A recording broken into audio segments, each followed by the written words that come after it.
Leemos en el nombre del Padre, del Hijo y del Espíritu Santo, Filipenses 4, del 1 al 7.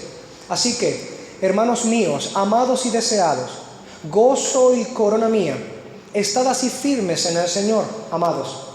Ruego a Evodia y a Síntique que sean de un mismo sentir en el Señor. Asimismo te ruego también a ti, compañero fiel, que ayudes a estas que combatieron juntamente conmigo en el Evangelio, con Clemente también y los demás colaboradores míos, y cuyos nombres están en el libro de la vida. Regocijaos en el Señor siempre. Otra vez digo, regocijaos.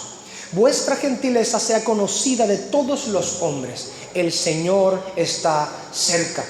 Por nada estéis afanosos, sino sean conocidas vuestras peticiones delante de Dios en toda oración y ruego con acción de gracias. Y la paz de Dios, que sobrepasa todo entendimiento, guardará vuestros corazones y vuestros pensamientos en Cristo Jesús. Bendita sea la palabra del Señor. Oremos. Amado Padre Celestial, Señor, tú eres bueno, grande y misericordioso. Te elevas sobre todo, Señor. Eres cabeza y potestad de toda cabeza y potestad en la tierra. Sean visibles o invisibles, esos tronos están debajo de ti, por debajo de ti, Señor. Tú lo gobiernas absolutamente todo. Eres el creador de todas las cosas.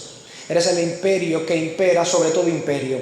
Tu trono está para gobernar sobre todo trono, visible o invisible, Señor.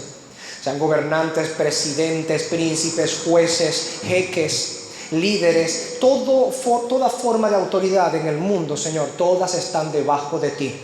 Tú eres el Rey de Reyes y el Señor de Señores. Nada ni nadie se compara a ti.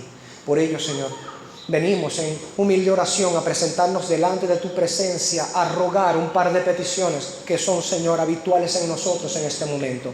La primera, como siempre, es rogarte que nos des un corazón dócil para recibir tu palabra, un oído que esté presto para escuchar tu voz y recibir tu palabra. Porque, Señor, si tú no abres nuestros oídos, si tú no circuncidas nuestro oído, si no circuncidas nuestro corazón, no podremos recibir tu palabra. Abre nuestros oídos para escuchar tu voz. Abre nuestro corazón para recibir con mansedumbre y humildad la palabra que proviene de ti. Y en segundo lugar te rogamos también, amado Padre Celestial, que concedas que este siervo que ha de hablar en tu nombre y delante de cada uno de ellos pueda hablar de una manera que es digna de tu palabra. Que no me desvíe yo, Señor, ni a izquierda ni a derecha, sino que como aquel que camina sobre la hoja, sobre el filo de la navaja, me mantenga caminando rectamente sobre tu palabra. Que verdaderamente interprete rectamente lo que tu palabra dice y así exponga a tu iglesia, Señor, aquello que es tu palabra. Que toda elucubración de los hombres, que todo ingenio o invención de los hombres sea en este momento quitado de en medio, y que mi mente no esté sino centrada en lo que tu palabra dice, y que esas ideas originales que tu Espíritu Santo ha colocado en tu palabra cuando inspiró a los agiógrafos, esas mismas ideas estén siendo expuestas en este momento, y que no hayan inventivas de los hombres, sino que tu palabra sea expuesta y penetre como espada de doble filo hasta partir el alma y el espíritu y discernir entre los pensamientos y las intenciones de nuestros corazones. Te ruego eso por mí, amado Padre Celestial, primeramente porque como doctor de tu palabra debo explicarla, que sea de una manera precisa, cabal, fiel a tu palabra, que dé gloria a tu nombre primeramente, y en segundo lugar que pueda, por supuesto, dar edificación a tu iglesia. Sin el poder de tu Espíritu esto no es posible, Señor. Así que nos abandonamos a ti, Señor. Nos damos hacia ti, nos encomendamos a ti, Espíritu Santo, llénanos. He aquí tu pueblo, danos la llenura, bendito Padre Celestial, de tu Espíritu Santo, danos la llenura. Y que yo pueda, Señor, predicar con la llenura de tu Santo Espíritu. Y como he dicho muchas otras veces, como si fuera este mi último día y mi última predicación, ayúdame a predicar con fervor, Señor, con dolor en mi alma por aquellos que escuchan, con hambre por tu gloria, y que tu justicia y tu nombre sean exaltados en medio nuestro, y que nuestras almas sean exhortadas, reprendidas, estimuladas, animadas a poner por práctica aquello que tu palabra nos enseña. Venos aquí, Señor, tu pueblo. Háblanos, Señor, por medio de tu palabra. Y como está escrito, la exposición de tus palabras alumbra y da entendimiento a los simples. Danos, Señor, entendimiento. Estamos cansados de la simpleza, queremos sabiduría, queremos discernimiento, queremos la intuición de la sabiduría, queremos la inteligencia espiritual. Señor, de tu boca viene la ciencia y la sabiduría, la inteligencia. Y tú has dicho que cualquiera que esté falto de sabiduría, que la pida a ti, que tú la darás abundantemente y sin reproche. Henos aquí, Señor. No nos reproches ni nos niegues la sabiduría. Derrámala abundantemente en medio nuestro. En Cristo Jesús te rogamos estas cosas, en los méritos de Él y no en los nuestros, porque no tenemos ningún mérito. En su nombre a ti oramos, rogando, Señor, como tu palabra nos ordena, y con toda acción de gracias. Gracias, amado Padre Celestial. Amén y amén. Pueden sentarse, mis hermanos.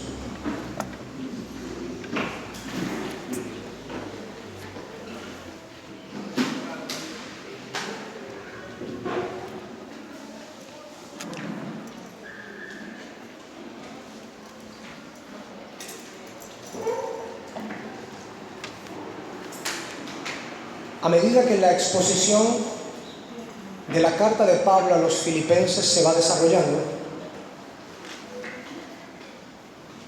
vemos que el apóstol va en el transcurso, en el desarrollo de su carta, va culminando sus ideas, ya acercándose, por supuesto, al final de la carta. Hemos de recordar, por supuesto, que la carta, cuando fue escrita, no fue escrita con versículos ni capítulos. Es de un tirón una carta, pero ha sido, por supuesto, versiculada, capitulada, para encontrar nosotros de mejor manera, ubicar los versículos, los capítulos, las ideas que son expuestas en una carta o en algún libro de la Escritura. Pero a medida que nos adentramos ya al capítulo 4, el apóstol Pablo se va acercando al final de su carta, va desarrollando el final de su carta. Y vale acotar, antes de entrar los versículos que nos tocan desarrollar el día de hoy, que serían el versículo 4 y el versículo 5, que lo que el apóstol Pablo viene tratando no podía dejar por fuera en ello que la situación que estaba aconteciendo en la iglesia cristiana en Filipos y que había de alguna manera, o hubiese podido degenerar de alguna manera, en tristeza, en ansiedad, en angustias de todo tipo, el apóstol Pablo no podía dejar pasar por alto el hecho de que la iglesia necesitaba una palabra de aliento. Y aún más en este contexto, y como lo veremos en el desarrollo de los textos de hoy, un mandamiento acerca del gozo, de la plenitud del regocijo en Cristo Jesús. Así que Pablo, siendo el ministro con discernimiento que se nos muestra en toda la Escritura que él es, no deja por fuera el hecho de que la iglesia no solamente estaba teniendo problemas de herejías por medio de los judaizantes y problemas con la conducta por medio de los sensuales, sino que también estaba teniendo de manera general, por causa de estos ataques internos y los ataques externos de los paganos, una baja en el asunto del regocijo. De alguna manera el ánimo de la iglesia en Filipos estaba menguando. De alguna manera el gozo de la iglesia filipense estaba menguando. Y el apóstol Pablo sabe esto muy bien. Ahora, recordemos como segundo punto dentro de la introducción a nuestra exposición del día de hoy, recordemos que cuando el apóstol Pablo está escribiendo su carta a la iglesia en Filipos, Pablo no está acostado en un cómodo colchón con aire acondicionado, con una TV de 80 pulgadas, no sé cuánto más grande es la televisión de hoy día, pero 80, 90, 100 pulgadas allí, viendo Netflix, y entonces le manda a los filipenses a decirle: regocíjense, todo anda bien, gócense, tengan alegría. Claro, mientras él se sopla la panza, acostado en un colchón muy cómodo, con muchas almohadas acordonadas allí con cordel de Egipto y terciopelo, en aire acondicionado, viendo Netflix y con suficiente comida en su alacena. Y entonces le manda a aquellos que están sufriendo allá: gócense, no pasa nada. No, la condición en la que está el apóstol Pablo, recordemos, porque esta es una de las cartas llamadas cartas del cautiverio. Nuestro hermano, el apóstol Pablo, estaba preso cuando estaba escribiendo esta y las demás cartas del cautiverio. Nuestro hermano estaba sufriendo cautiverio por causa de la proclamación del evangelio. Recuerde que Pablo estaba practicando algo que era ilegal en su tiempo. Por eso hemos dicho claramente que toda autoridad que no se sujeta a la autoridad de Dios y nos manda algo que Dios nos ha negado, nosotros no debemos obedecer esa autoridad. Ahí estaba Pablo, preso por causa de la proclamación de la palabra del Señor, porque el César decía, no hay sino un Señor, ese Señor es el César, así que proclama al César como Señor. Y los creyentes decían, no hay sino un Señor, que es Jesús, el Cristo, y Él es el Rey de los reyes y el Señor de los señores, diciendo en aquel tiempo, es el César de los Césares, póstrate César delante de Él. Wow. Por eso el cristianismo era en el primer siglo perseguido, no primeramente por causas religiosas, sino por causas políticas, porque proclamaban a un Señor que estaba por encima de todos los señores y a una ley que estaba por encima de toda ley. Ahora, en ese contexto en el que Pablo está preso por causa de la proclamación de la palabra del Señor, y habiendo tenido este contexto ya para entrar a nuestros textos, ¿qué es lo que viene sucediendo? Pablo se da cuenta entonces que la iglesia en Filipos tiene, por un lado, las maldades de los judaizantes que están haciendo daño. Por otro lado, tiene las maldades de los sensuales que están haciendo daño. Por otro lado, también tiene aquí las pugnas internas de dos buenas hermanas, probablemente diaconisas de la congregación, que tenían un pleito entre ellas y de alguna manera eso había causado algún dolor, alguna angustia, alguna inestabilidad dentro de la iglesia. Así que Pablo está muy consciente que la iglesia, llena de tantos problemas y tribulaciones, no solo dentro, sino que rodeada por fuera de muchas tribulaciones y angustias, Pablo les dice en el versículo 4, regocijaos en el Señor siempre. Otra vez os digo, regocijaos. Y aquí nos detenemos para hacer nuestra primera pausa y comenzar a desarrollar los textos base del día de hoy, o para el día de hoy. Es muy común encontrar, hermanos, en las Escrituras mandamientos para el regocijo. Y voy a detenerme primeramente en este aspecto, mandamiento para el regocijo. Mandamiento para el regocijo. Es decir, Dios manda a que se regocijen sus hijos. ¿Ok? Y ahorita vamos a ver algunos textos bíblicos a lo largo de toda la Escritura. Pero antes de ello, lo primero que hemos de notar en el texto es que el Señor dice claramente por medio del apóstol Pablo, porque reconocemos que es el Espíritu por medio de Pablo, manda a Filipos, aún en la condición en la que están y las dificultades que ellos tienen. Recuerden que ellos también tenían una profunda pobreza, lo recuerdan, ¿verdad que sí? Con todo y eso, cómo ayudaron al apóstol Pablo, como lo veremos más adelante, aún en medio de su pobreza. Pero el asunto es que ellos, teniendo aflicción de adentro, aflicción de afuera, necesidades adentro, necesidades afuera, persecución, etc., Pablo les dice, regocíjense. Wow. Cuando nosotros entendemos el contexto en que la iglesia de Filipos está sumergida, todo lo que está sucediendo, cómo los cristianos están siendo perseguidos en muchas partes, cómo el emperador tomaba a los cristianos para enseñarlos como amonestación a los demás y los empalaba y los prendía, los bañaba de brea y los prendía en fuego para alumbrar las calles de Roma, por ejemplo, y que todo eso, por supuesto, se esparciera, esa información se esparciera en todo lugar, para que todos supieran lo que ha de acontecer con aquellos que siguen aquel que se llamaba el Cristo y la secta de el Nazareno, como era conocido en aquel momento, que supieran qué iba a acontecer con aquellos que se denominaran a sí mismos cristianos y que se negaran a darle la honra al César que el César estaba pidiendo. Porque los creyentes nunca se negaron a dar honra a los reyes. La daban, como está escrito en Romanos 13. Pablo mismo lo escribió. La daban, pero no la honra que ellos demandaban, transgrediendo la ley del Señor. ¿Se entiende? Y entonces esa amonestación que se expande por todo el imperio romano tiene por supuesto como consecuencia que las iglesias cristianas sentían muchos de sus miembros temor, pavor. Hay persecución en los creyentes cristianos. Entonces tenemos pugnas internas, tenemos herejías internas, tenemos prácticas licenciosas, pecaminosas internas, y afuera la paganía, la persecución, la crueldad, la impaciencia, la inestabilidad, incertidumbre.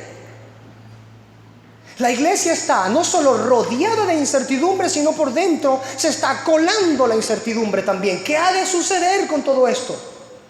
Satanás se ha levantado. ¿Será que hemos de perder esta batalla? El apóstol Pablo entiende todas estas cosas y las entiende no solamente racionalmente, como buen entendedor que es, sino que estaba participando de los sufrimientos mismos del Señor y de la iglesia, pues estaba preso por la proclamación del Evangelio. Así que cuando Pablo dice, regocijaos en el Señor siempre, cuando les da el mandamiento de regocijarse, Pablo está participando de también muchísimas aflicciones, latigazos, azotes, tribulaciones y angustias, incertidumbres en ciertos momentos y sentidos. ¿Qué irá a pasar con la iglesia? Cuando le traían la información, Pablo, la iglesia en Corinto tiene un desorden, santo Dios. Pablo, en Éfeso está sucediendo esto, están tratando de desunir la iglesia, de deshacer el fundamento. Bendito sea el Señor. Pablo, en Colosas, mira lo que está sucediendo, Señor. El apóstol Pablo comprendía y estaba en unión afectiva con la iglesia filipense en aquella tribulación y angustia que la iglesia también estaba sufriendo. Así que lo primero que debemos notar en el texto es que Dios manda un mandamiento para el regocijo. Lo segundo es que aquel que lo manda o por medio del cual lo manda no estaba en ese sentido que uno pudiera decir, oh claro, ¿cómo él no va a decir que se regocije y no le falta nada? Él está tranquilo en su hogar y anda por ahí echando varilla. Claro, ¿cómo no nos va a decir que nos regocijemos? Y esto, en un sentido, hermanos, también nos habla implícitamente e indirectamente de cómo el día de hoy debiesen juzgarse también a los ministros o ministerios que, estando allí para participar y tener una verdadera unidad con la iglesia a la que dirigen, unidad real y verdadera, puedan mandar los mandamientos del Señor a la iglesia mientras ellos mismos los practican. Porque en tercer lugar, no podríamos nunca decir que el apóstol Pablo estaba mandando a la iglesia en Filipos a regocijarse cuando él mismo no tenía regocijo en su alma en medio de la situación que él estaba pasando. Creo que no miento al decir que ninguno de nosotros, excepto yo en mi adolescencia una vez, y mi mamá ahora se va a enterar, ha estado preso, al menos por algunas horas. Ahora mi madre se entera. Dale gloria a Dios, hermano. Cuando nosotros estamos en condición, por ejemplo, de cautividad, de estar preso, de estar en situaciones de esas, nosotros llegamos a comprender un poco más la angustia que hay en el corazón de alguien que por supuesto está preso. Es obvio que yo no estuve esas pocas horas retenido, no lo estuve por la gloria y la causa del Señor, sino por mis pecados. Un vagabundo, un malhechor. Lo que por supuesto me tocaba recibir. Pero ¿qué es lo que sucede en este contexto? Que la palabra del Señor nos muestra que el apóstol Pablo estaba preso no por malhechor, no porque él hacía lo malo, sino porque seguía la voluntad del Señor y proclamaba el evangelio del Señor. Él no estaba rodeado de comodidades. Su cuerpo, incluso, el apóstol Pablo dice que su cuerpo estaba marcado con la marca de los sufrimientos por la causa de Cristo. Él dice, llevo en mi cuerpo las marcas del Señor Jesucristo, de su sufrimiento, de su muerte. El apóstol Pablo era un hombre sufrido. El apóstol Pablo no le temía el poder crecer a la semejanza del varón perfecto, lo que incluía también el ser, como dice Isaías 53 acerca de nuestro Señor Jesucristo, un varón de dolores, experimentado en quebrantos. Pablo era un hombre quebrantado. Pablo era un hombre de dolores. Pero sus dolores y sus quebrantos tenían nombre y apellido: Jesucristo, el Rey de Reyes y Señor de Señores. El Evangelio, su causa, por el pacto y la corona de Cristo, como decían los covenantes escoceses. Ahora, en medio de todo ello entonces tenemos, por implicación o indirectamente, cómo los verdaderos ministros deben participar de las iglesias en aquello que les ministran. Que si una iglesia está en sufrimiento, su ministro no puede meramente sentir gozo mientras su iglesia está en tristeza. Tiene que hacer suya la tristeza. Tiene que participar de esa tristeza. Como la Escritura nos manda a todos, ¿verdad que sí? Llorad con los que lloran y gozad con los que se gozan. Ahora, Pablo había participado de esa tristeza de los filipenses. De hecho, al mismo tiempo en el que él fue a predicarles allá, como vimos antes del capítulo 1 de Filipenses, en el desarrollo de Hechos 16, que es la introducción a la serie de Filipenses, Pablo incluso estuvo preso en el momento mismo que estaba predicando el Evangelio en la primera ciudad de Europa en recibir el Evangelio, en Filipos. Preso. Fue maltratado, fue puesto preso. Y los filipenses vieron la conducta que él tuvo mientras estaba sufriendo por causa de la proclamación del Evangelio. Ellos fueron testigos de la conducta del apóstol. Y ahora mismo que el apóstol les estaba escribiendo que Epafrodito, primer obispo de la iglesia en Filipos, había ido a llevarle aquella encomienda de la iglesia filipense a el apóstol, ellos sabían que él estaba preso. Por supuesto, cuando Epafrodito regresara a Filipos, confirmaría por supuesto la información de que todavía Pablo seguía preso. Y si le estaban enviando una ofrenda, sin duda alguna era porque por supuesto había estado teniendo necesidades. Pablo no era un hombre holgado que andaba sencillamente echándose aire en la panza, como dice la expresión popular en Venezuela, mientras las iglesias padecían o tenían por supuesto necesidades. Él participaba de esas necesidades, sobre todo por la causa y la gloria del evangelio que predicaba, el evangelio de Jesucristo. Ahora, en medio de todo ello, Pablo dice: regocijaos en el Señor. Ahora, este mandamiento, regocijaos, vamos a meditarlo un poco más. ¿Qué es lo que significa este vocablo? Bien, el vocablo que el apóstol Pablo utiliza, en el griego koiné por supuesto, significa regocijarse, significa alegrarse, significa gozarse, incluso en algunos contextos, conforme a la buena aplicación, holgura, es decir, como tomar placer de algo, de entretenimiento, de placer, de sentirse descansado en ese contexto. Ahora, no solamente los conceptos del vocablo serían buenos considerarlo, sino también en este contexto la etimología del vocablo. Ese vocablo, que está por supuesto en imperativo, regocijaos, es un mandamiento allí, pero la raíz de este vocablo es caris. Ese vocablo ahora, raíz, caris, significa gracia. Es el vocablo dentro del Nuevo Testamento en griego que se utiliza para la palabra gracia. ¿Me siguen hasta allí? Así entonces, kairete, que es el vocablo griego que utiliza el apóstol Pablo para regocijaos, tiene como raíz caris, que significa gracia. Permítame hacerle una especie de resumen ahora, etimológico y conceptual, de este vocablo. Lo hago por medio del diccionario Helps. Dice, propiamente, tomar placer en la gracia de Dios, entre paréntesis, regocijarse, o literalmente, experimentar el favor y la gracia del Señor, estando consciente y agradado por su gracia. Eso es un buen resumen de lo que significa este vocablo.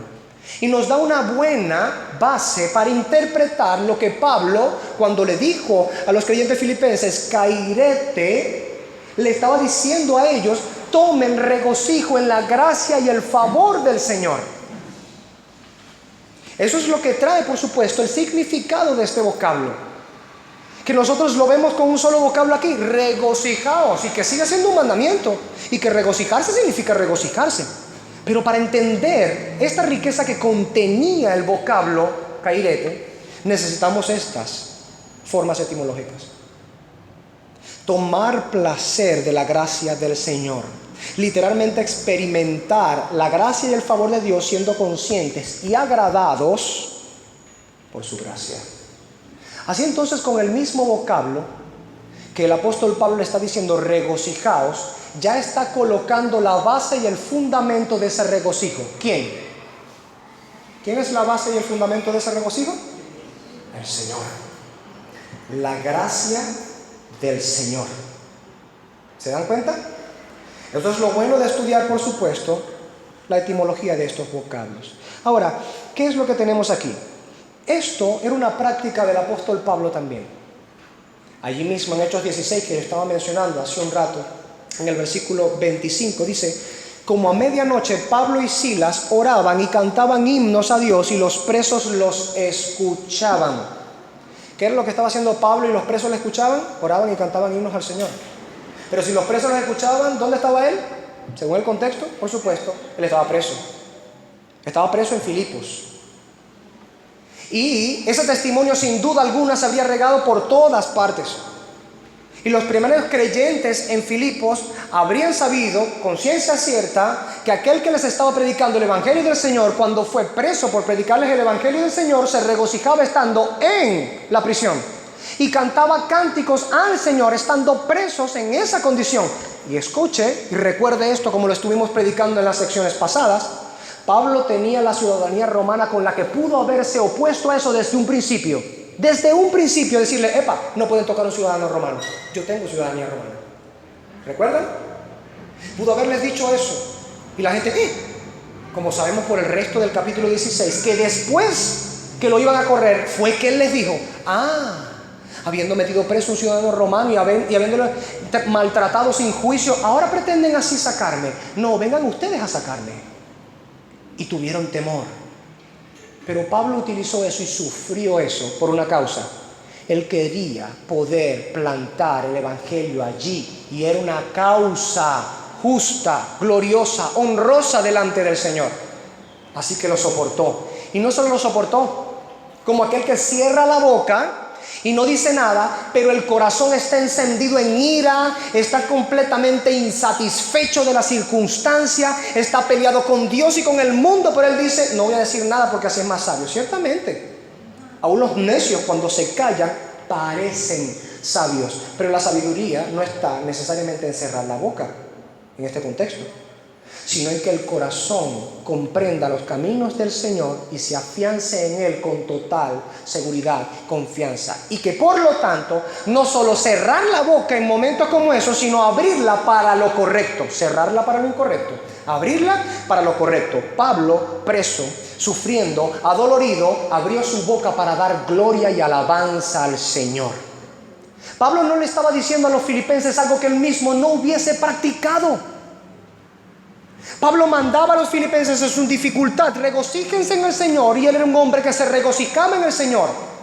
Los filipenses sabían que cuando él estuvo preso se regocijó en el Señor por la causa y la gracia del Señor, aún estando preso. Pablo reconocía la gracia del Señor estando preso y se regocijaba de la gracia del Señor estando preso. Y ahora les escribía, estando preso en otra cárcel, a los mismos filipenses: regocíjense, regocíjense. Este mandamiento es una repetición de lo que ya Pablo les había dicho aquí en el capítulo 3, cuando les dice en el versículo 1: por lo demás, hermanos, gozaos en el Señor. A mí no me molesta repetir las mismas cosas, tal y cual, para ustedes es seguro, y sigue en el desarrollo. Ya les había dicho: regocíjense en el Señor. Ahora nuevamente, casi al final de su carta, les dice: regocíjense en el Señor.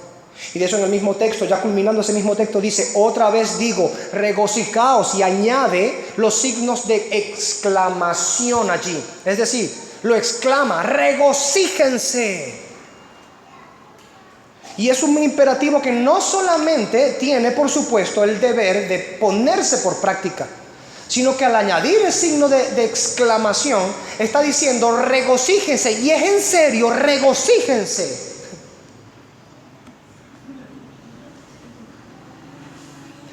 El apóstol Pablo,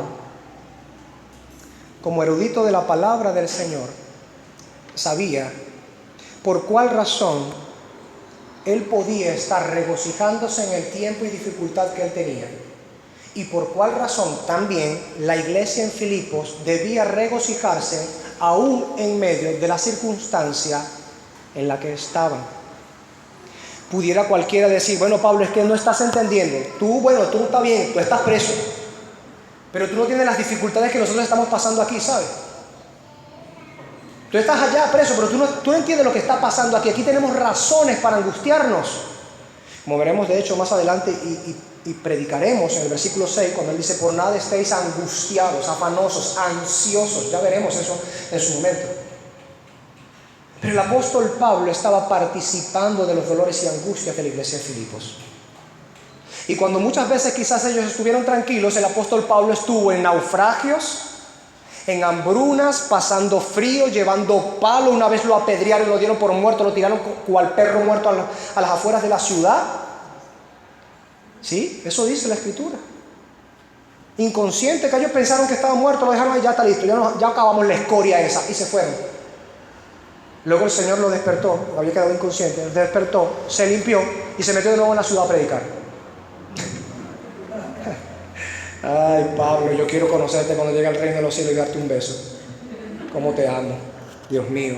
Cuánto nos falta tener el carácter, el entendimiento que Pablo tenía, su conducta y no solamente su entendimiento.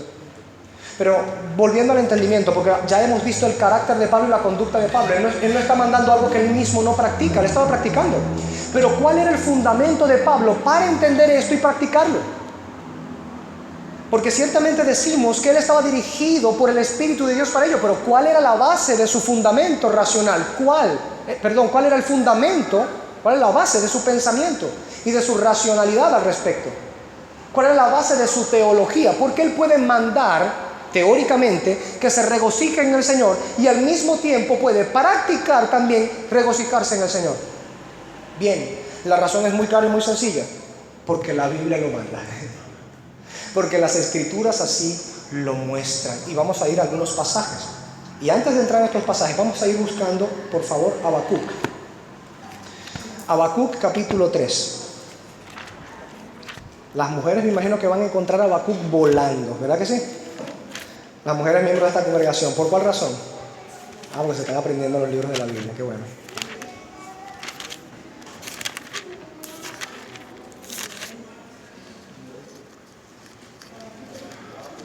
Y quien no lo consigue es el pastor, imagínate tú.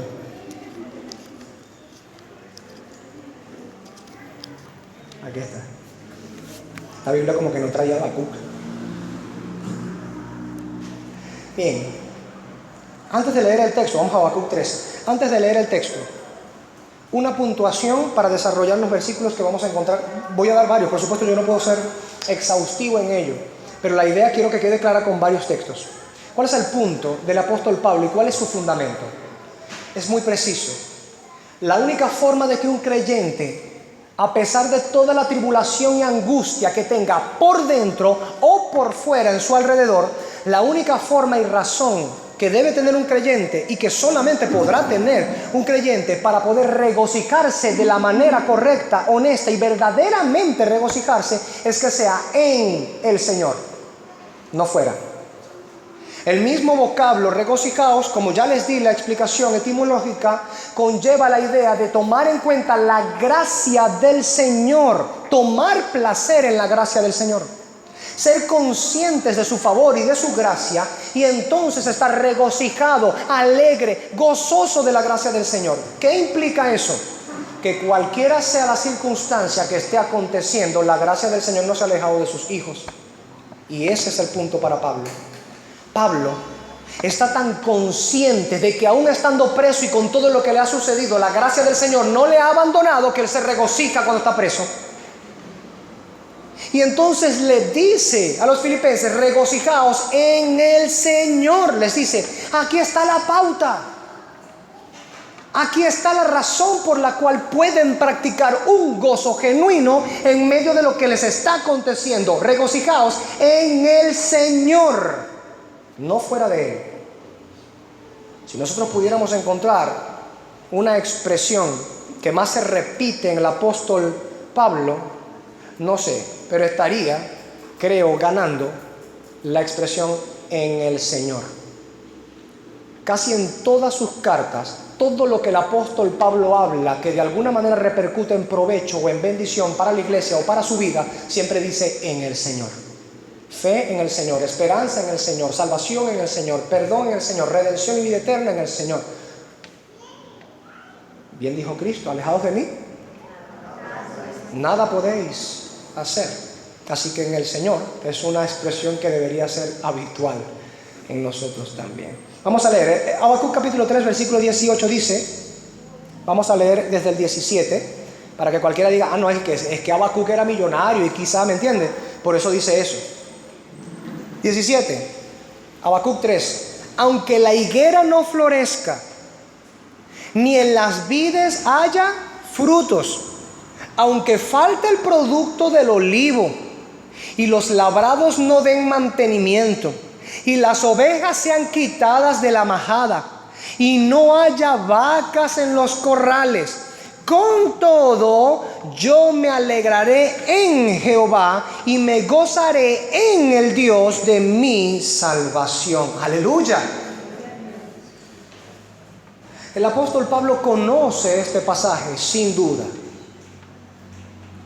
Y él sabe que la razón del gozo de un creyente, a pesar de las circunstancias, las cuales puede que no desaparezcan en ese momento, el creyente puede tener un gozo seguro y estable, solo si ese gozo lo encuentra en el Señor, en Jehová, la fortaleza de nuestra vida.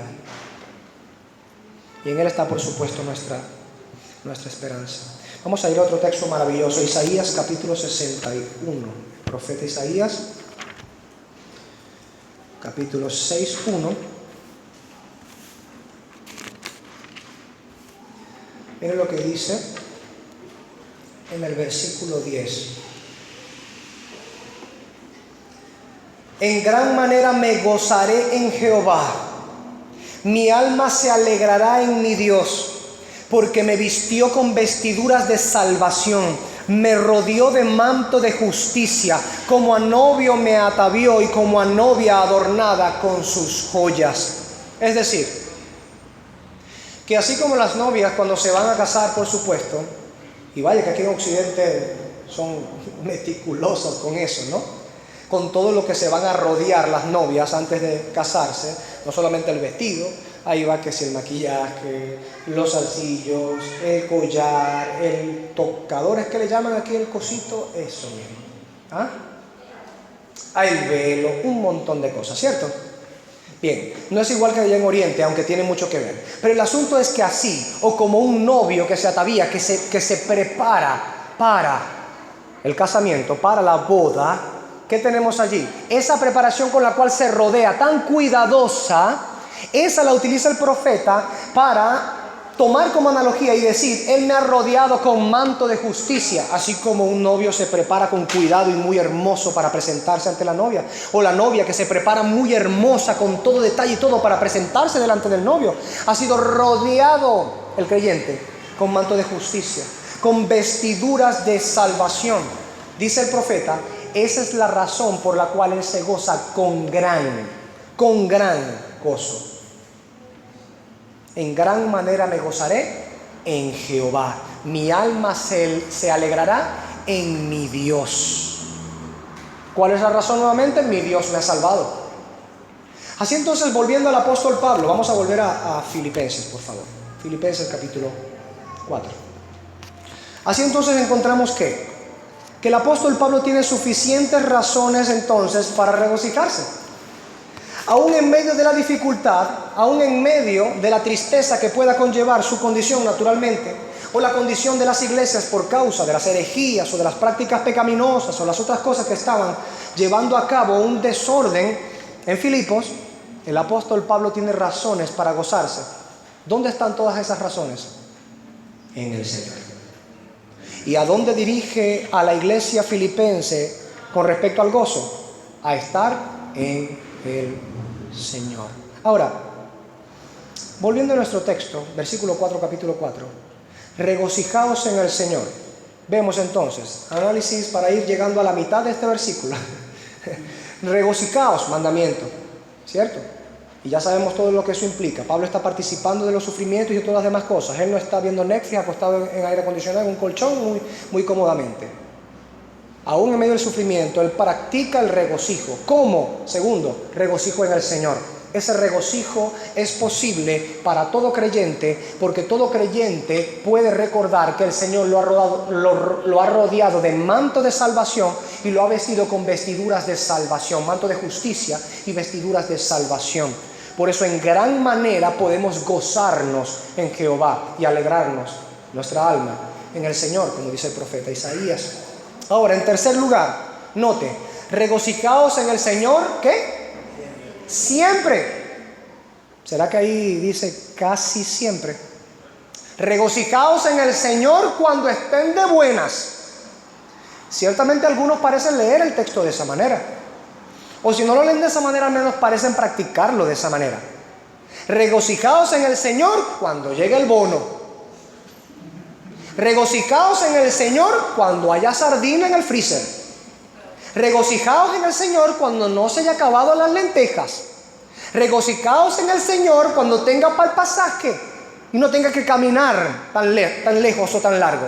Puedo irme en bus y no me canso y no llego tan sudado. Ahí es que tengo que regocijarme en el Señor. ¿Eso es lo que dice la palabra? No.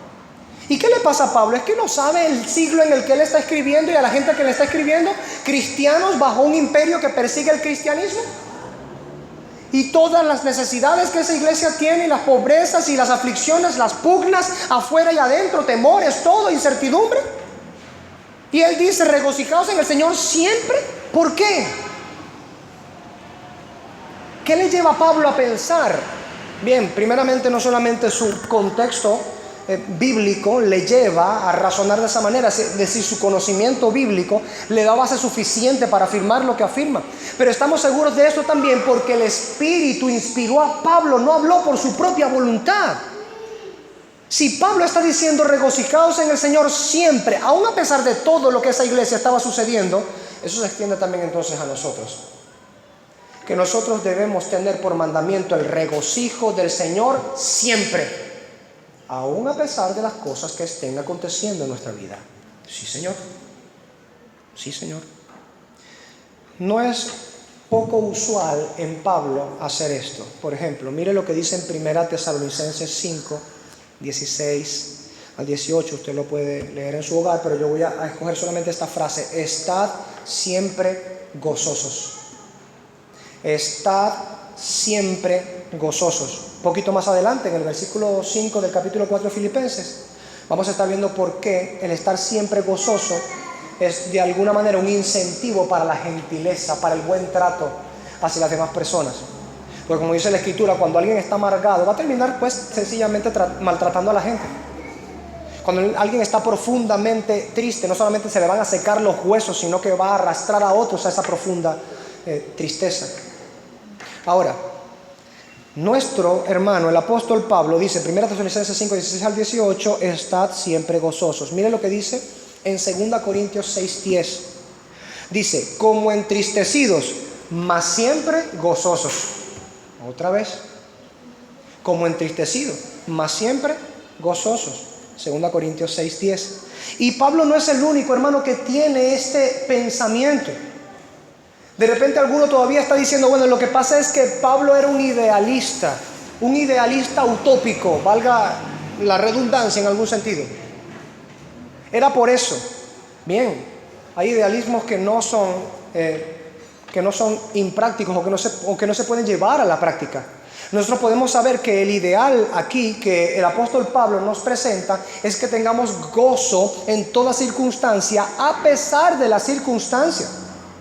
Sí, eso significa, por supuesto, que puede practicarse, que el creyente es el único que tiene la posibilidad que aun a pesar de todo lo que esté pasando a su alrededor o dentro, pueda tener gozo genuino en el Señor. Y eso es una oportunidad o un fundamento que solamente el creyente puede participar de ello. ¿Aló? ¿Eso no es verdad? ¿Acaso los impíos pueden gozarse en el Señor siempre? ¿Cómo? No pueden. Un corazón muerto Un alma muerta en delitos y pecados, un corazón de piedra, no puede regocijarse en el Señor. No ama al Señor. ¿Cómo podría regocijarse en Él? Es imposible. Así que cuando Pablo le habla a los creyentes diciendo regocijaos en el Señor siempre, es que hay una causa fidedigna por la cual tomar en cuenta que se puede permanecer siempre en el gozo del Señor. Por eso Pablo lo repite en todas estas cartas, como ya hemos visto. Lo dice aquí en Filipenses 4, lo dice en 1 Tesalonicenses, lo dice en 2 Corintios, hay muchos otros textos donde él lo dice claramente. Pero Pablo no es el único. No es el idealista utópico Pablo que piensa de esa manera. Así, Pablo, como nunca le ha tocado llorar, por eso dice eso. Santiago dice esto. Puedes leerlo en el capítulo 1, desde el versículo 2 hasta el 4. Anótelo allí, lo revisa en su hogar. Pero el primer texto dice esto. Santiago 1, 2 al 4. Tened por sumo gozo, hermanos míos, cuando os halléis, ¿en qué? En diversas pruebas. ¿Qué? Otro loco más. Parece que no es Pablo nada más. Esto es contagioso.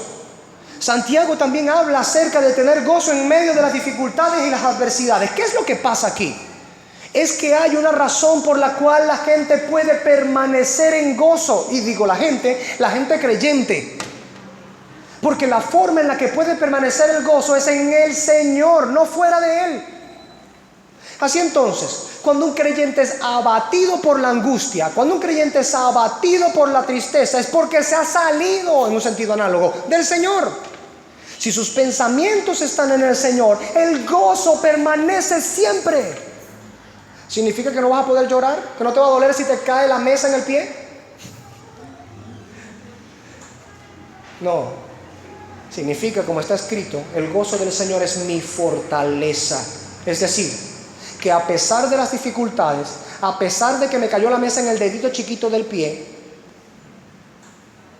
todas estas cosas pueden llevarse de una manera sobria, sosegada, comedida, con mesura, por el gozo del Señor que está en un corazón cuyos pensamientos permanecen en el Señor. Así entonces, cuando nosotros alejamos, por supuesto, nuestra mente, nuestros afectos del Señor, no tenemos razón para permanecer en el gozo del Señor siempre. Vendrán las circunstancias porque nos fue prometido, en el mundo tendréis aflicción. Es una necedad pensar que en el mundo no tendremos aflicción, ¿cierto? Es una necedad. Aquellos que predican la prosperidad y el bienestar de físico, monetario y todo lo demás, mienten y por supuesto se engañan gravemente. Y engañan a muchos otros que por supuesto se van ciegos detrás de esos guías ciegos para caer en el mismo hoyo. La palabra del Señor nos dice claramente que hallaremos aflicción. Cristo lo prometió. Cristo dijo, en el mundo tendréis aflicción. ¿Cuál es la manera entonces de vencer esa aflicción y poder tener un espíritu que de verdad, sincera y genuinamente, pueda tener gozo única y exclusivamente en el Señor? Así, un corazón que confía en el Señor y que permanece en sus pensamientos en el Señor podrá siempre participar de ese gozo, aunque esté en diversas pruebas. Es por eso que esta paradoja que se nos muestra en la Escritura, esta aparente contradicción, puede llevarse a cabo única y exclusivamente por medio de aquellos que tienen fe en Cristo, nada más. Los impíos, aun cuando tienen cosas buenas de parte de Dios, de su gracia que comúnmente es derramada sobre los hombres, sus misericordias que son nuevas cada mañana para toda criatura también, el impío no puede gozar de manera adecuada los dones, las bondades, los provechos que Dios derrama sobre la tierra. ¿Qué le parece? Aun con lo bueno que Dios pueda dar, el alma humana, impía, carnal, en su condición natural, pelea contra Dios, murmura, es ingrato, siente profunda tristeza, incluso por lo poco que pudiera haber recibido, que lo recibe de la gracia del Señor, porque el ser humano no merece nada sino la destrucción y la muerte eterna. Pelean contra Dios, luchan contra Dios, blasfeman, mienten, crujen sus dientes. Imagínese entonces el impío cuando le viene la adversidad. ¿Qué derrama su boca? Aquello que tiene la abundancia del corazón, por supuesto. Maledicencia, gritería, ira, impaciencia, calamidad, sapos y culebras, como decimos en el argot popular. Insultos, ofensas graves, sapos y culebras por la boca. Esos son los impíos en las buenas y en las malas. El creyente, no solo en las buenas, da gracias al Señor y se regocija, sino que en las malas, según el poder del Espíritu y la palabra del Señor, puede regocijarse también. Eso es lo que está escrito. Y repito, tened por sumo gozo, hermanos míos, el que os halléis en diversas pruebas. La locura del Evangelio. Por eso es que la gente dice, esta cuerda de locos. Claro. Porque en circunstancias en donde el mundo generalmente está blasfemando, corriendo en desesperanza de un lado al otro, de angustia, desesperación, ansiedad, desasosiego, el creyente está firme, confiado como un león. ¿Por qué? Porque él es muy fuerte. Evangelio versión Zucaritas. Despierta el tigre que hay en ti. ¿Será por eso? ¿Por eso será que el creyente permanece firme y confiado? No. Su gozo permanece por siempre, porque él está gozándose en el Señor. Él disfruta ver la gracia del Señor en cada cosa que sucede. Recuerde el significado de regocijaos, que proviene del vocablo caris, gracia.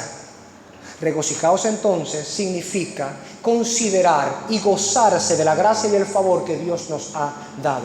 ¿Cuándo? Cuando yo creo que estoy de buenas, entonces me regocijo y doy gracias a la gracia del Señor. Pues sí. Y cuando me pasa la mala, lo que yo considero que es malo, ¿no doy gracias a la gracia del Señor? Si Él me da el pollo para comer el pollo, le doy gracias al Señor y me regocijo. Y si no tengo el pollo y nada más la lenteja y el arroz, ahí no hay gracias. Ahí no hay regocijo.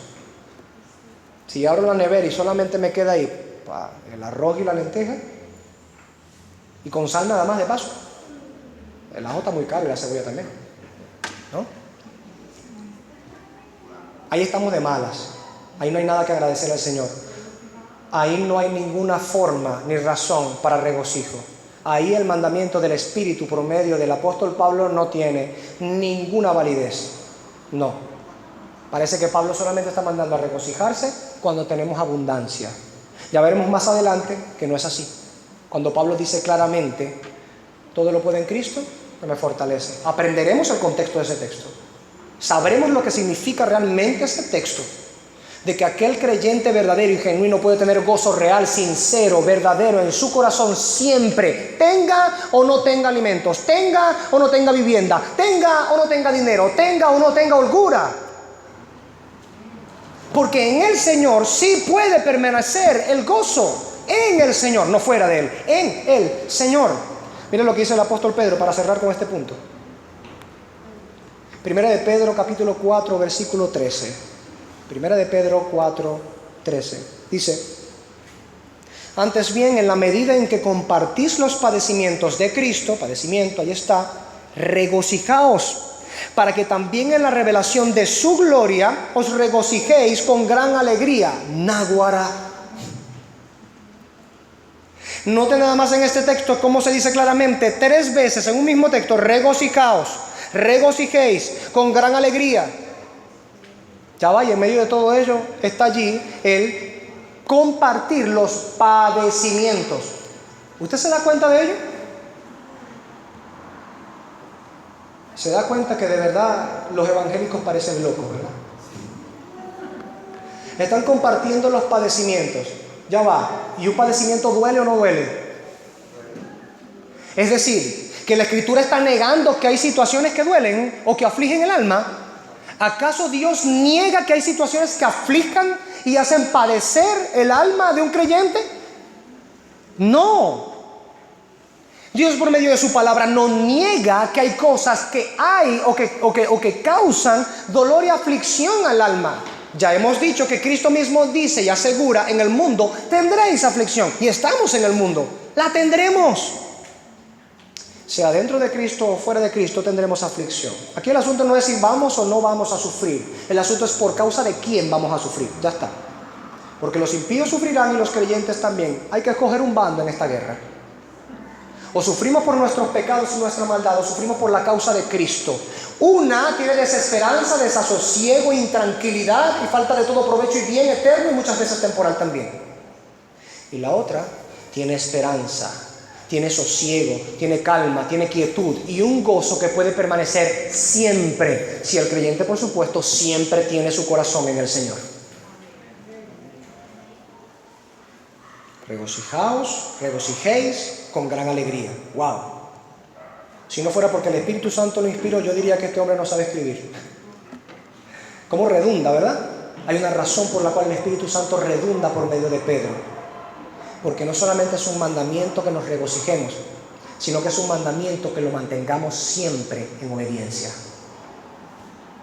Para que ninguno de nosotros salga de aquí olvidando, cuando le caiga la mesa en el dedito pequeño del pie, cuando el jefe no lo quiera pagar la quincena, cuando saliendo al ruedo tengamos, ¿no?, una confrontación con una persona que cree que se las merece todas y atropella nuestro derecho incluso, o cualquier otra circunstancia que nos está aconteciendo y que nos hace padecer, que nos trae aflicción, que nos doblega al parecer nuestra alma y nos quiere turbar con turbación enorme, recordemos que la palabra del Señor, en ese contexto mismo en el que estás sufriendo, la palabra del Señor te ordena: regocíjate siempre en el Señor. Pablo culmina en este contexto diciendo claramente: otra vez digo, regocijaos. ¿Qué es lo que quiere decir Pablo cuando dice otra vez digo regocijaos? Pues que otra vez se lo dice, que se regocije. ¿Y sabe qué significa eso en el griego? Significa que otra vez les dice que se regocijen. Cuando se repite algo, hermanos, generalmente, según la forma de enseñanza judía, cuando se repite algo se le está dando un énfasis. Cuando se redunda se le está dando un énfasis para que se preste atención. Como cuando Jesucristo dice: de cierto os digo. Es algo así como para la oreja, presta atención. No vayas a dejar pasar esto que se te está diciendo.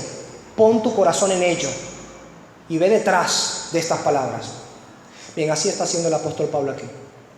No solamente les da el imperativo de gozarse en el Señor siempre, dándoles, por supuesto, el camino a seguir, de cómo pueden permanecer en gozo siempre, aun a pesar de todo lo que ellos están sufriendo, sino que les vuelve a decir: regocíjense.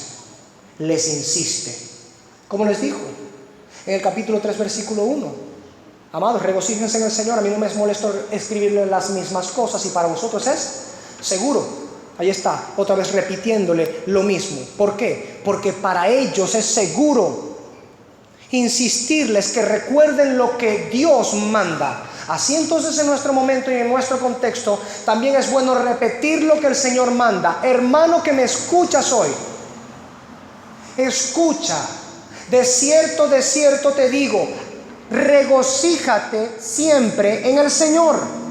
Y otra vez te digo, regocíjate. Si ves que tu regocijo está menguando y que poco a poco tu vida se está llenando de angustias, de desesperanza, de desasosiego y de todas aquellas cosas que pueden llegar a nuestra vida en algún momento, pero tu alma están siendo saturadas de esta, Dios te dice: regocíjate en el Señor siempre, no seas desobediente. Mire qué tan malos somos nosotros que necesitamos que el Señor nos mande a regocijarnos. Qué malo, ¿no? Es que somos malos. Si hasta necesitamos que el Señor nos mande a regocijarnos, es que hasta somos desobedientes en eso. Por último, el apóstol Pablo dice: vuestra gentileza sea conocida de todos los hombres, el Señor está cerca. Vuestra gentileza sea conocida de todos los hombres, el Señor está cerca. ¿Qué tenemos en esto? Bien, cuando el apóstol Pablo habla acerca del regocijo, él tiene en consideración que un corazón que se regocija, que un corazón que le da gloria al Señor puede encontrar una manera de tratar a las personas que es consona con ese ánimo. ¿Me explico? Que es consono con esa forma o carácter. Es decir, cuando alguien está con los pensamientos en el Señor y mantiene ese regocijo, ese gozo, esa alegría, esa complacencia de la gracia del Señor, y que ve la gracia del Señor en cualquiera sea su circunstancia, puede hacer, en otras palabras y en resumen, lo que Pablo estaba haciendo con la iglesia en Filipos. Él estaba preso y le escribe a personas que estaban libres: regocíjense en el Señor. ¿Se dan cuenta? ¿Por qué? Porque así como el corazón triste, el espíritu triste seca los huesos, un espíritu alegre o un espíritu que tiene gozo reanima, y no solamente reanima la salud corporal, sino el ánimo mismo.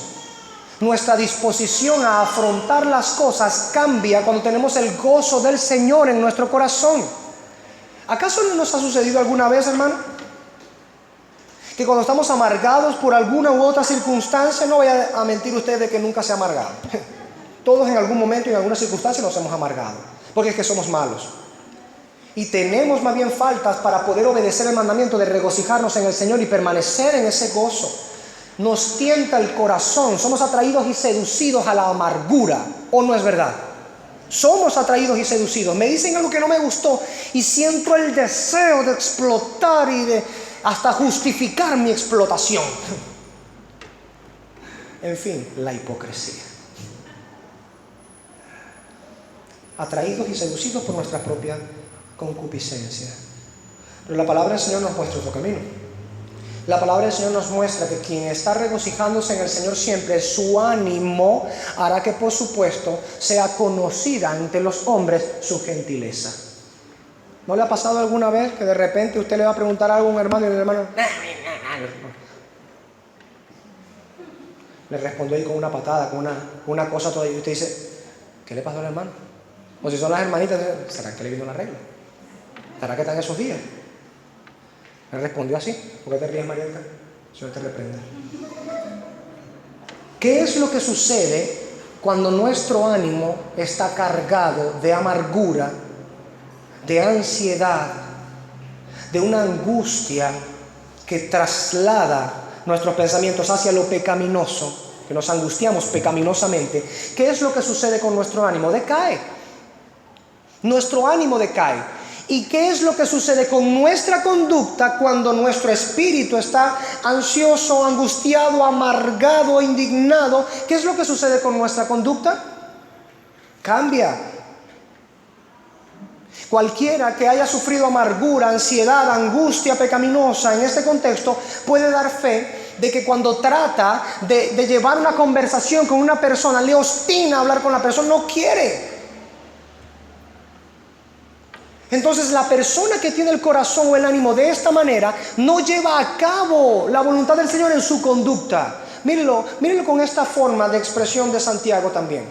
Santiago dice que la ira del hombre no obra o no pone por práctica, ¿qué cosa? La justicia de Dios. ¿Y qué es la ira sino un ánimo? ¿Qué es la ira sino precisamente ese sentimiento que se alberga en el corazón y cuando se le da rienda suelta no pone por práctica la justicia del Señor? Escucha, que aun cuando fuera justa la razón por la cual te airas, puede que la ira te lleve a torcer el derecho y la razón. Así de malos somos nosotros. Así de engañoso es nuestro corazón y de perverso, como dice el profeta Jeremías en el capítulo 17.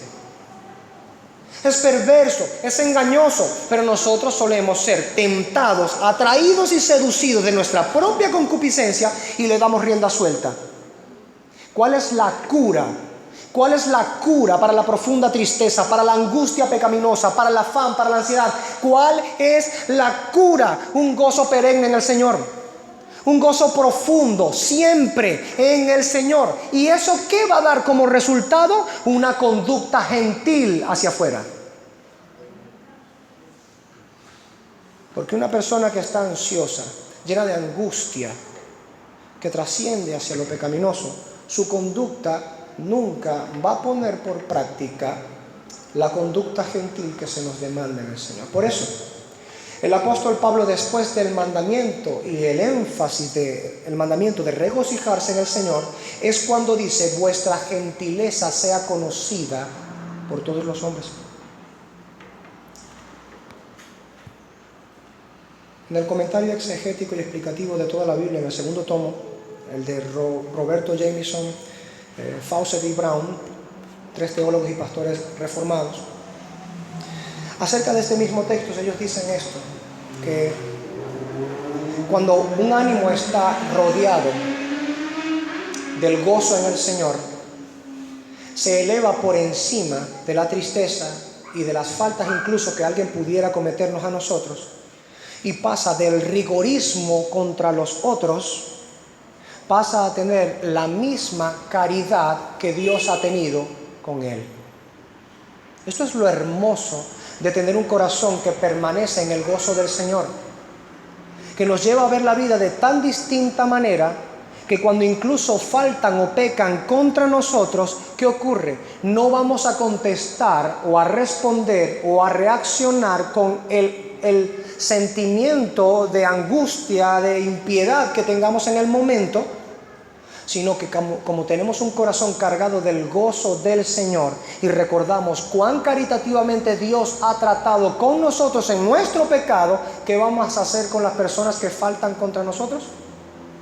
Tratarles con la misma caridad que Dios nos ha tratado a nosotros. ¿Se da cuenta? Ahora, para citar las palabras de Jamieson, Fawcett y Brown, de estos 3 hombres, en su comentario, ellos dicen de esta manera. A ver.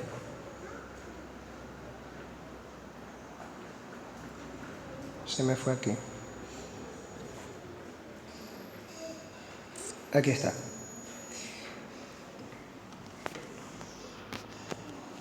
El gozo en el Señor nos eleva por encima del rigorismo hacia otros y del afán tocante a nuestros propios asuntos. La tristeza, ahora el contrario, la tristeza engendra una dureza morosa hacia los demás y un espíritu afanoso en nosotros. Sencillamente resumido y muy de buena manera resumido en este precioso comentario. Hay una diferencia, hermanos, entre el gozo del Señor y esa tristeza de un corazón pecaminoso, que generalmente, cuando no es por la causa del Señor, esa tristeza tendrá intenciones pecaminosas. No que sean en sí mismas pecaminosas, aunque puede suceder, sino que nuestro corazón perverso y engañoso las coloca pecaminosamente hablando. Las coloca pecaminosas, las hace pecaminosas. ¿Qué podemos entender de este comentario? Que la alegría, el gozo, esa complacencia que puede tener un corazón creyente en el Señor le va a elevar de tal manera que el rigorismo contra los otros va a desaparecer. Y ese afán y esa ansiedad queda disminuida completamente. Porque la persona está completamente complacida en el Señor. ¿Qué significa? ¿Que no le va a pegar nada? No, significa que no le va a destruir. Las cosas que van sucediendo no le van a destruir, no le van a desestabilizar. Su estabilidad está sobre un firme fundamento inconmovible. Ese fundamento, ¿quién es? Cristo, nuestro Señor. Por eso su gozo no se puede desvanecer. En cambio, la tristeza, que es contrario a este gozo bíblico, ¿qué es lo que dice Jamieson, Fawcett y Brown? ¿Qué es lo que dicen ellos que sucede con ello? Nos lleva hacia el afán en medio nuestro y nos hace producir una dureza morosa contra el prójimo. ¿Qué significa dureza morosa? Que se va acumulando contra los otros. Porque por supuesto el creyente casi siempre está consciente de no responder mal, de no tratar mal, ¿cierto? Al menos tiene la lucha. Pero cuando el corazón está tan entristecido, tan lleno de angustia, cuando no es el gozo del Señor lo que frecuente y constantemente está permaneciendo en el corazón del creyente, se va acumulando un trato riguroso para contra los demás. Ya sea que en algún momento del suceso explote y lo exponga, o que sencillamente despierte de una vez y suelte la necedad en el momento. Lo cierto es que esa dureza va a venir producto de ¿qué cosa? De un corazón que no tiene el gozo constante del Señor. Entonces note nuevamente el asunto. Tenemos gratas y muy buenas promesas en tener el regocijo del Señor. Y por otro lado tenemos consecuencias muy negativas de abandonar el gozo siempre del Señor. Si tenemos el gozo siempre del Señor, nuestra gentileza podrá ser conocida de todos los hombres. Ahora, note que en ese contexto también es un mandamiento de parte de Dios para nosotros que la gentileza del cristiano sea conocida para con los hombres. ¿Qué deberíamos entender nosotros con esto? Permítame leérselo en la versión Nácar Colunga de 1944. El texto dice así: vuestra benevolencia sea notoria a todos los hombres. El Señor está próximo. Qué bonito. Vuestra benevolencia sea notoria a todos los hombres. Hay una cosa que produce la tristeza en el corazón, y es que nos inhibe, nos restringe de hacer notoria la benevolencia a los demás. Nosotros, que hemos sido objetos de la misericordia, del favor inmerecido, del amor, de la gracia divina, esa angustia pecaminosa, ese afán, esa ansiedad de la cual en el versículo 6 estaremos hablando mucho más profundamente, estas cosas inhiben al creyente de hacer notoria la benevolencia. ¿Quiénes? Sino los cristianos que han gozado de la benevolencia de Dios son los mejores y más capacitados para hacer notoria la benevolencia en un mundo donde no existe la benevolencia. Así entonces, cuando un creyente, por su corazón apesadumbrado, por no obedecer el mandamiento de regocijarse, restringe la benevolencia para hacerla notoria a los demás, peca contra el Señor, contra sí mismo también, defrauda a su propia alma, está llevando a su alma un adulterio contra el Señor, desobedecerle, serle desleal, serle infiel al Señor. ¿No es el Señor el centro de nuestro gozo, de nuestra esperanza, de nuestra alegría? Y teniendo el Señor ahí, nuestro corazón no tiene alegría, no tiene reposo, no tiene gozo, es infidelidad en el corazón, aparte de la desobediencia al mandamiento. La consecuencia de eso es que nuestra gentileza, nuestra benevolencia, nuestra buena conducta no será notoria a los hombres. Al contrario, ahí va el cristiano todo el tiempo amargado. Nunca trata bien a la gente, responde a las patas todo el tiempo. No estoy diciendo con esto, hermanos, que nunca serán necesarias en algunos contextos palabras duras. Cristo las tuvo. Mateo 23 es un claro ejemplo de ello. Son palabras duras para los fariseos. Hay contextos y contextos. Ahí está, estuvimos estudiando al apóstol Pablo cómo hablaba contra los judaizantes, les llamó perros, malos obreros, les llamó mutiladores del cuerpo, ¿cierto? A los sensuales les llamó enemigos de Cristo. Todas estas cosas podemos decir, bueno, están en las Escrituras, sí, pero las cartas del apóstol Pablo no son nada más que ofensas y reprimendas para los que hacen las cosas mal. ¿Se dan cuenta? La indignación tiene un momento, tiene su contexto, tiene su lugar. Y hasta eso debe hacerse también bajo la dirección y la revelación del Señor, como Dios manda. Pero la vida del creyente no gira en torno a la denuncia, al reproche, a la ofensa y al mal comentario. Estas cosas solamente pueden ocurrir cuando Dios dice que deben ocurrir, solo y exclusivamente. Pero la conducta del creyente debe ser conocida por la benevolencia, por la práctica de la justicia, por una buena conducta. Porque la buena conducta, el buen testimonio facilita la predicación del evangelio a quienes están muertos en delitos y pecados. ¿Cómo podríamos nosotros hablar de la buena disposición de Dios a ayudar al hombre caído a levantarse de la mortandad en la que está y ponerlo en los lugares de gloria, cuando nosotros ni siquiera podemos ayudar a alguien en la calle, por ejemplo? Porque no solamente no somos conscientes de que estamos llamados a servir a Dios y al prójimo, sino que sencillamente paso algo y yo sigo de largo. Eso no es problema mío. O como dice la expresión coloquial, no, mejor no voy a decir porque es muy fea. Ellos que resuelvan. Cada uno que se ocupe de lo suyo. Esa es la analogía bien dicha o académica de la expresión vulgar. No puede un creyente vivir de esa manera. Tiene el mandamiento de ser luz, de ser sal, de ser una ciudad asentada sobre la cima de un monte. Eso implica tener una buena conducta que sea notoria a los hombres. Vale acotar, entre paréntesis, para continuar, que no es que el apóstol Pablo está diciendo allí que nosotros hagamos gala o, vamos a decirlo de esta manera, que hagamos ostentación de nuestra buena conducta. Eso es distinto. El que hace las cosas para esperar del ojo humano ser visto y recibir de ello un tanto, peca contra el Señor. Pero lo contrario también es cierto, que el Señor nos manda a tener buena conducta para que los hombres, viendo esta buena conducta, ¿qué hagan? Glorifiquen al Padre. Por eso Pablo quiere que sea nuestra gentileza, nuestra benevolencia, nuestra modestia, nuestra caridad conocida, notoria por todos los hombres. ¿Sabe que era algo bastante chocante para aquel tiempo en el que nuestro hermano el apóstol Pablo escribe? Que cuando iban a sentenciar a los creyentes, a los cristianos, para darles esos juicios en donde ellos terminaban sin vida, les arrancaban la vida de formas tan atroces, tan crueles, tan cruentas. ¿Sabe qué tenían que hacer las personas y los que se presentaban como testigos para poder entonces llevar a cabo aquella crueldad contra nuestros hermanos del siglo primitivo? Tenían que mentir. Tenían que inventar acusaciones. Tenían que hacerlo. Y la gente, más sedienta del morbo, por supuesto, que de justicia, le creía, por supuesto, a los mentirosos.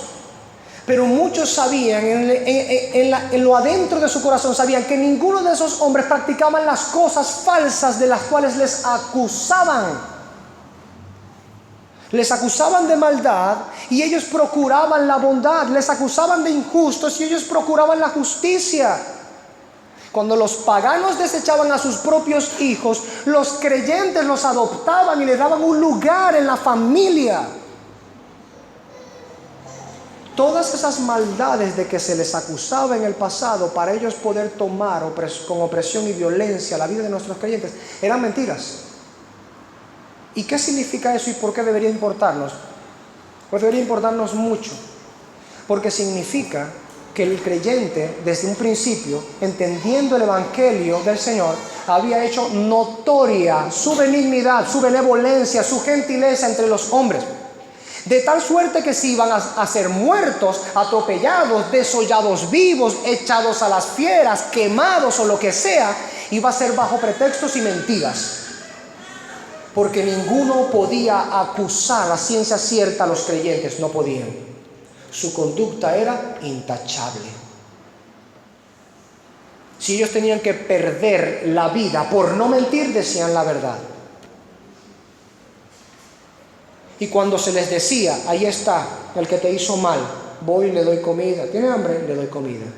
¿Tiene sed? Le doy bebida. Porque es la conducta que el Señor nos demandó tener. Por eso vemos a nuestros hermanos que antes de los periodos de su muerte, ¿qué decían? Siguiendo el mismo ejemplo de nuestro Señor Jesucristo: Señor, perdónanos, no saben lo que hacen. Ahí está Esteban, en Hechos capítulo 7. Señor, no le tomes en cuenta este pecado. No les tomes en cuenta esto. ¡Wow! ¿Cómo puede pensar eso? Son gente que bajo maldad le está arrebatando la vida. ¿Por qué? Está siendo notoria su benignidad. Dios ha tenido benignidad con nosotros. Dios ha sido, en ese sentido, caritativo, modesto, gentil con nosotros. Nuestras faltas no las has echado en cara. Las tomó y las colocó en su Hijo Jesucristo. Quebrantó su propio Hijo para que tú, vil y menospreciable, pudieras gustar de la bondad de Dios. ¿Cómo no vas a tenerla con tu prójimo? Y ese es el punto. Un corazón que tiene el regocijo del Señor, que entiende lo que Cristo ha hecho en nuestro lugar para darnos bendición y vida eterna, y que siempre está pensando en el Señor y regocijándose en el Señor, es un corazón que entonces cuya conducta puede ser gentil para las demás personas. Vamos a las palabras del Señor Jesucristo, Mateo capítulo 5. Mateo capítulo 5, versículos 13 al 16. Ya estamos terminando el sermón.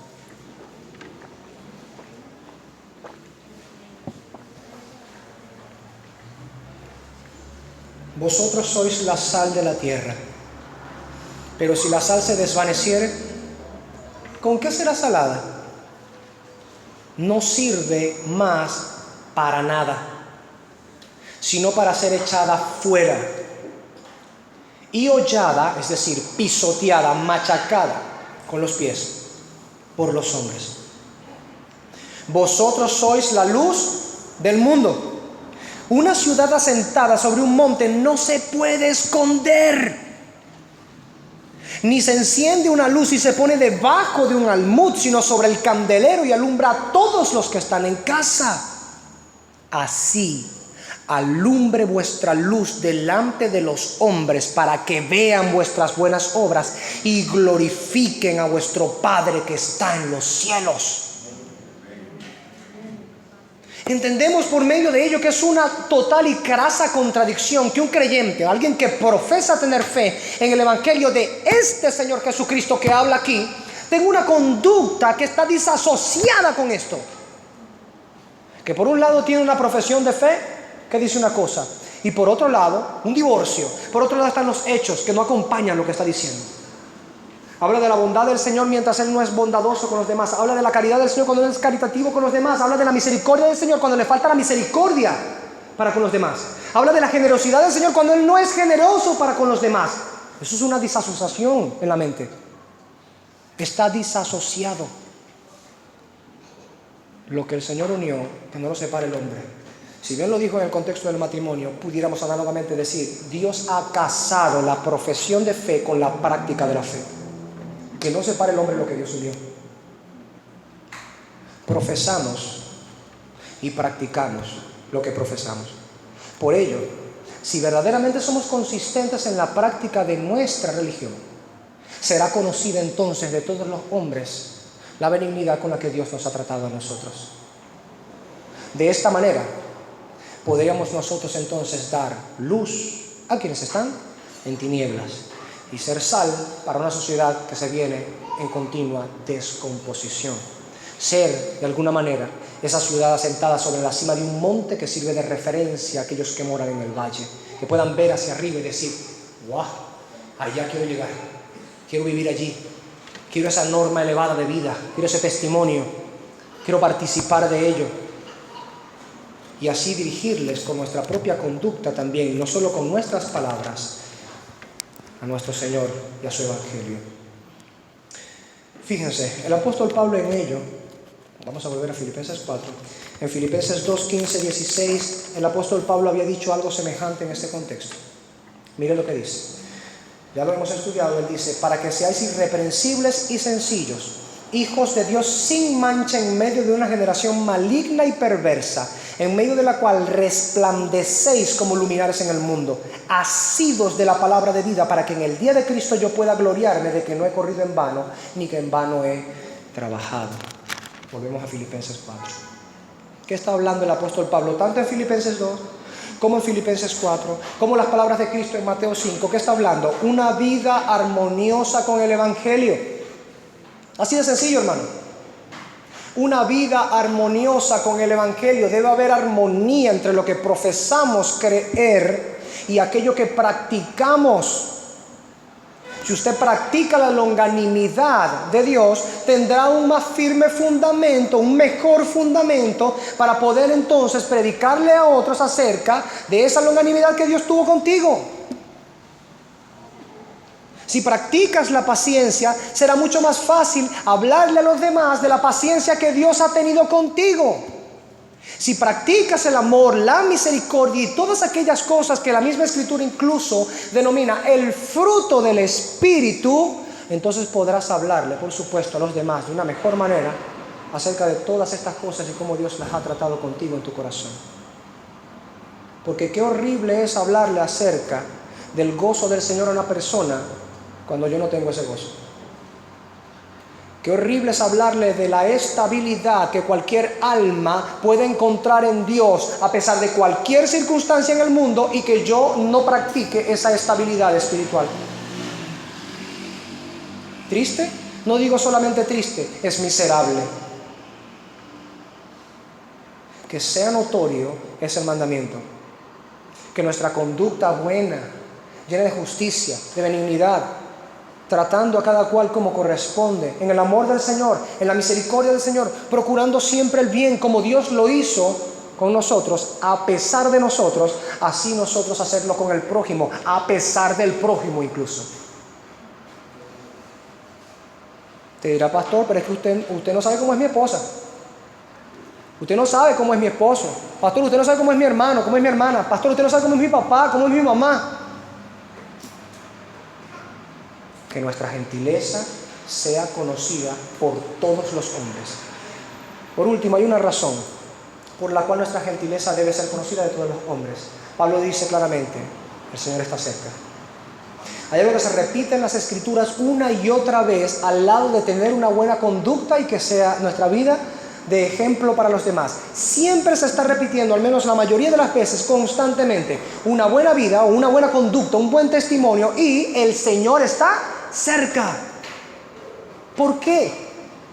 ¿Por cuál razón? Sencillo.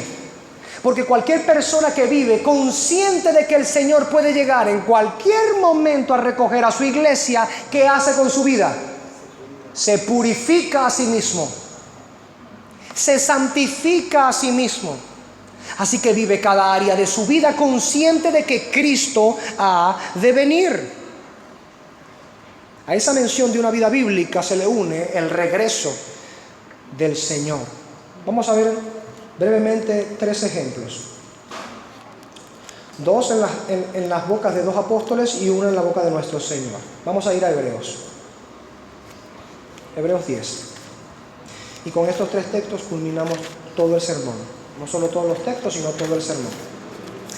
Hebreos 10, 24 al 25. Miren lo que dice.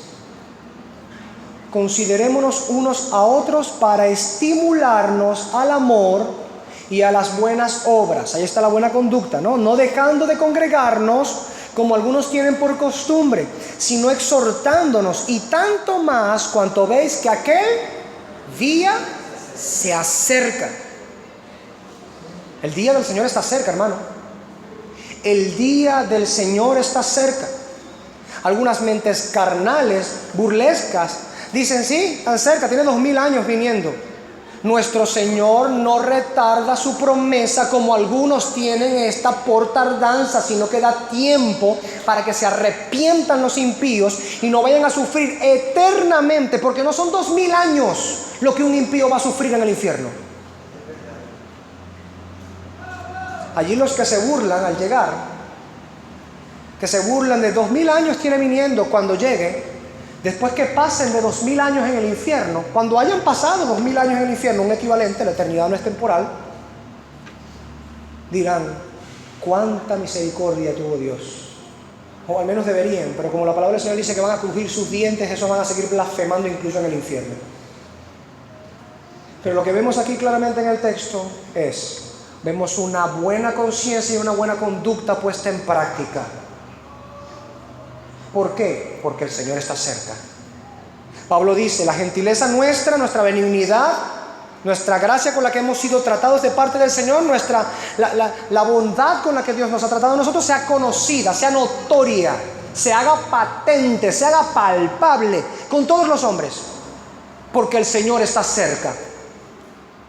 ¿Y qué dice Pablo nuevamente aquí en Hebreos? Lo mismo. El día del Señor está cerca. Estimulémonos los unos a los otros a las buenas obras en el amor del Señor.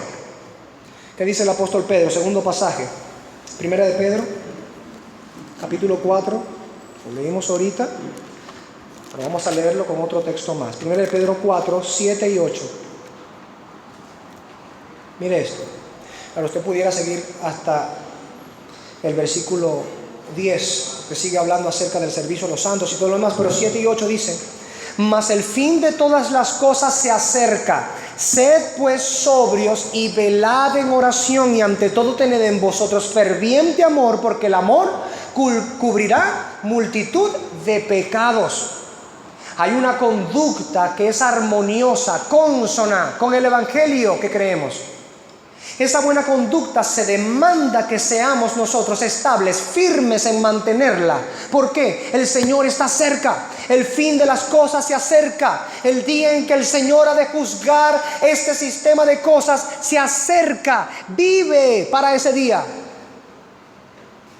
Hemos de enfrentar ese día en que ya nuestro Señor Jesucristo no habrá de venir como la oveja para ser sacrificada, sino, como la Escritura claramente dice, como león, el león de la tribu de Judá, para consumar su reino sobre la tierra y juzgar a las naciones con vara de hierro, y las desmenuzará como quien desmenuza una vasija de barro. Ese es el rey con el que hemos de encontrarnos al final de nuestra vida. Hemos de vivir, por lo tanto, una vida preparada para encontrarnos con Él en ese día. Una vida santificada, a la analogía de las palabras de Levítico, manteniendo nuestras vasijas con agua pura, sellada, que no se contamine. Por último, las palabras de nuestro Señor Jesucristo. Lucas 21.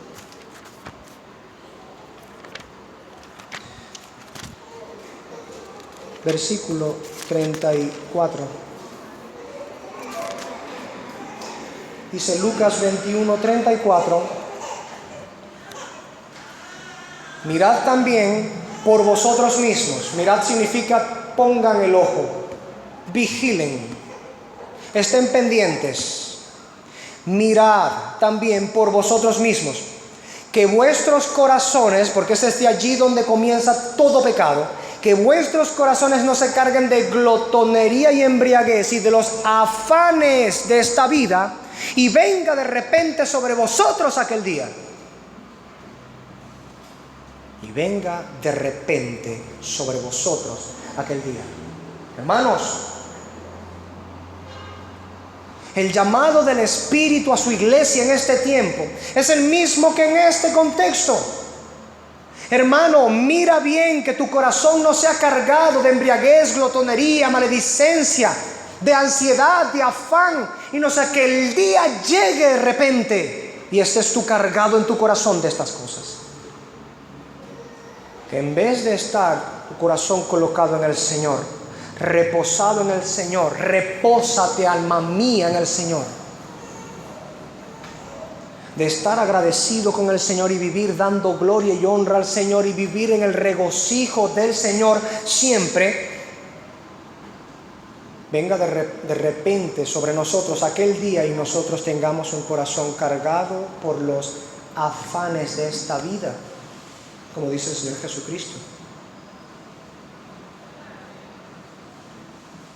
Que el Señor nos ayude a tener un regocijo real, honesto, sincero en nuestro corazón, y que eso blinde nuestros pensamientos, nuestra alma, de los afanes de esta vida, de la tristeza profunda que nos lleva a pecar contra el Señor, las angustias, ansiedades, afanes que nos llevan a pecar contra el Señor y a pecar contra el prójimo, a tener una conducta que no hace notoria, no hace palpable la benignidad de Dios en nosotros. Que el Señor nos guarde de ello y que nos dirija más bien a practicar lo que por la fe en Cristo hemos dicho que es nuestra única norma de fe y conducta, que es la palabra del Señor. Puestos de pie, vamos a orar al Señor.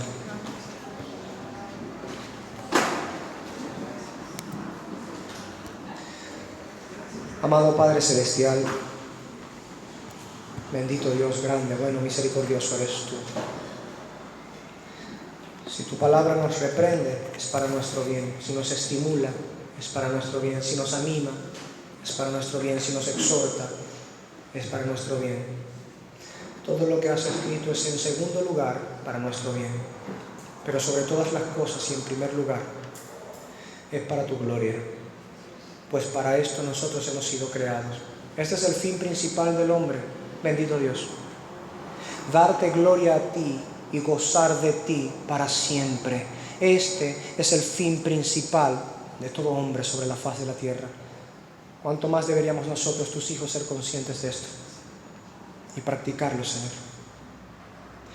Perdónanos, Señor, si en algún momento nosotros, abandonando la obediencia al mandamiento de tener conciencia agradable de tu gracia y favor y regocijarnos en todo momento, abandonamos la obediencia al mandamiento y damos rienda suelta a los afanes de esta vida.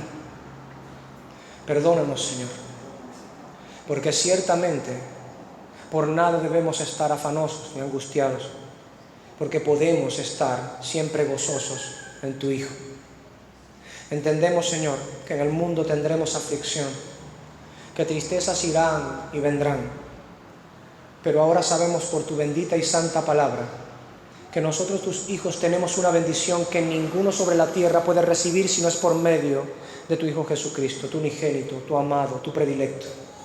Nadie puede recibir esta bondad si no es por medio de la fe en Él, que nosotros podemos permanecer en un gozo siempre, gozo verdadero, profundo, real, que pueden las cosas estarse destruyendo a nuestro alrededor y nosotros, no siendo indiferentes, sino conscientes de todas esas cosas, y a pesar de todas esas cosas, nuestro corazón reposa en ti.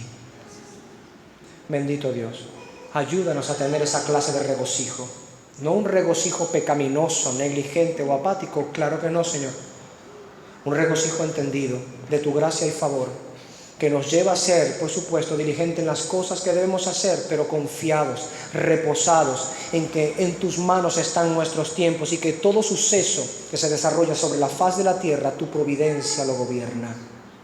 Que ni aún una pequeña avecilla, un pajarillo, podría caer al suelo sin la voluntad tuya, Padre nuestro.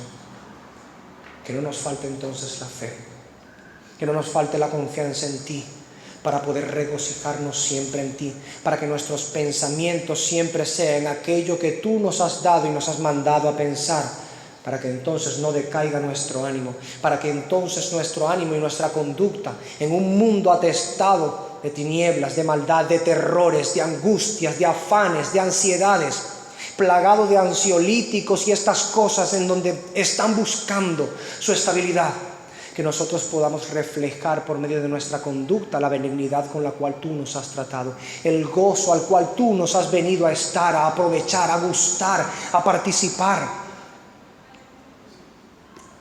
Haz que nuestro corazón, Señor, tenga ese gozo y que podamos entonces manifestar este gozo en nuestra conducta, recordando, Señor, que la venida de tu Hijo está cerca, a quien amamos, a quien anhelamos, a quien esperamos. Gracias, amado Padre Celestial, por tu palabra, por toda ella. En Cristo Jesús. Amén.